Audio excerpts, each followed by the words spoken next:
Bienvenue pour cette exploration de l'histoire assez incroyable de Paris. On va essayer de dégager l'essentiel, de comprendre comment la ville lumière s'est façonnée. C'est un sacré programme, hein. Oui, on oublie souvent que ça commence bien avant les Gaulois connus. Des traces humaines, moins 8000 avant Jésus-Christ. Mais bon, ce sont les Parisis, vers 250 avant Jésus-Christ, qui donnent vraiment le nom. Exactement, cette tribu gauloise sur les rives de la Seine. Et ensuite, c'est Lutèce. Les Romans arrivent, fondent la ville gallo-romaine, puis le christianisme au IIIe siècle, Saint-Denis, Montmartre, ces légendes.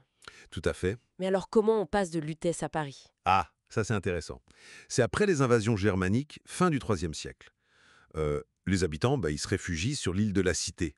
C'est plus facile à défendre, quoi. Logique, oui. C'est là en fait que le nom change. Ça devient Civitas Parisiorum, la cité des Parisis.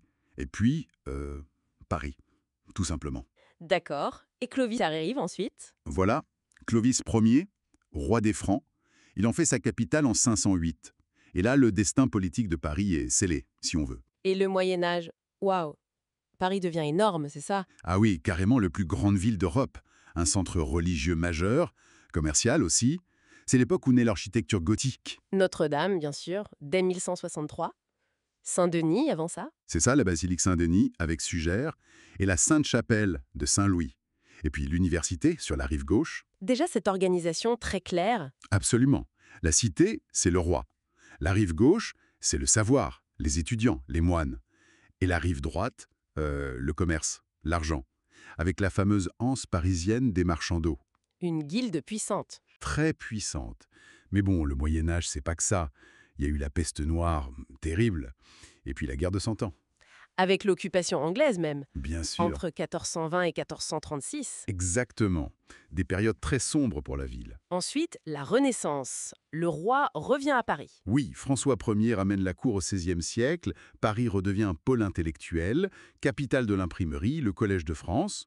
On reconstruit, on embellit le pan Notre-Dame, l'hôtel de ville. Mais les guerres de religion arrivent et freinent tout ça. Oui, ça secoue énormément. Mais Henri IV, à la fin du siècle, il relance la machine. Le Louvre continue, il crée la place royale. La future place des Vosges. Voilà.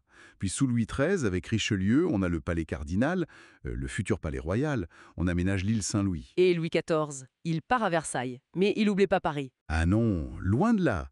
Même à Versailles, il lance des projets immenses. Il termine enfin le Louvre, il construit les Invalides, la place des Victoires, la place Vendôme. Et surtout, il abat les vieux murs médiévaux. Pour faire les grands boulevards. C'est ça, avec les portes Saint-Denis, Saint-Martin. Symboliquement, c'est fort. La ville s'ouvre. On arrive au XVIIIe siècle. Paris, capitale des Lumières. L'encyclopédie, les cafés comme le Procope, où ça débat ferme. Exactement. C'est l'effervescence intellectuelle. Et de grands monuments aussi. Le Panthéon, l'école militaire. Mais on sent la tension monter avant la Révolution, non? Ce mur des fermiers généraux? Ah oui, ce mur d'octroi pour taxer les marchandises. Très impopulaire. Ça a sans doute mis de l'huile sur le feu. Et puis, la révolution éclate. Et Paris est au centre de tout. Complètement. C'est la scène principale. Des lieux changent de fonction. Le Panthéon devient un temple républicain. Le Louvre devient un musée. C'est une période de transformation intense. Qui se termine avec Napoléon Bonaparte. Oui, son coup d'État. Et lui aussi va marquer Paris. Beaucoup de monuments militaires, l'Arc de Triomphe commence, mais aussi des choses utiles, comme le canal de l'Ourcq pour l'eau potable. Et la ville continue de grandir au XIXe siècle. Jusqu'à la transformation la plus folle, peut-être. Haussmann. Ah oui, alors là, Haussmann, sous Napoléon III, Second Empire, c'est une métamorphose incroyable, entre 1852 et 1870 en gros. On rase tout ou presque. On rase les vieux quartiers médiévaux, jugés insalubres, dangereux aussi peut-être pour le pouvoir, et on perd ces immenses avenues rectilignes pour l'hygiène, la circulation et le contrôle. C'est le Paris qu'on connaît largement aujourd'hui. En grande partie, oui. Et c'est aussi là, en 1860, que Paris annexe les communes autour et atteint ses limites actuelles. Ça, c'est fondamental. Et puis, l'essor industriel, les grands magasins, Le bon marché. une révolution commerciale. Tout à fait. Ça change tout. Vient ensuite la Belle Époque, fin 19e, début 20e. L'âge d'or culturel. Montmartre, les artistes. Oui, Renoir, Picasso, au bateau Lavoir. C'est l'effervescence artistique et les expositions universelles, Celle de 1889. avec la Tour Eiffel. Bien sûr. Et celle de 1900, avec le Grand et le Petit Palais, le pont Alexandre III.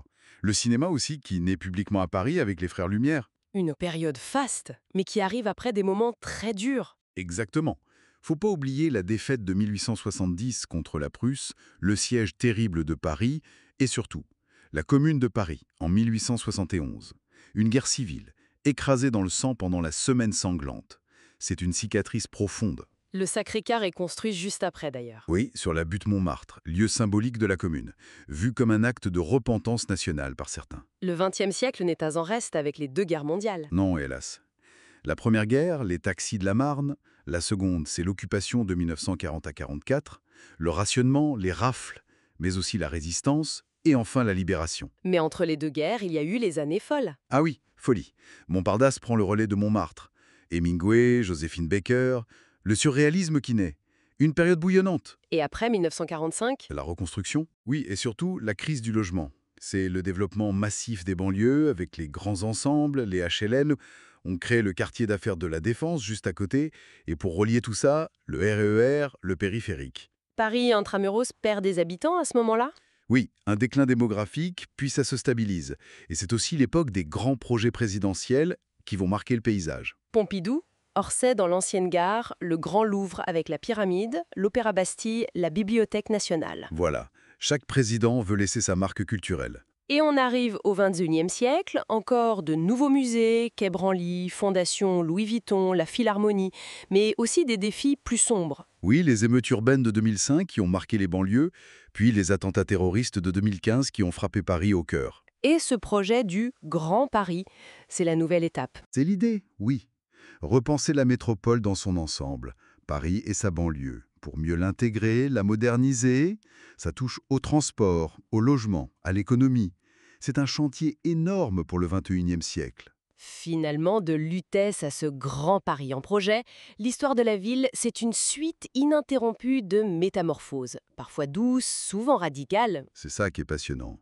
Cette tension constante à Paris entre un patrimoine absolument unique, écrasant même parfois, et ce besoin vital de se réinventer, de se projeter dans l'avenir pour rester Paris, une capitale mondiale, dynamique. Le Grand Paris, c'est juste le dernier acte de ce dialogue permanent entre la ville et ses passés multiples.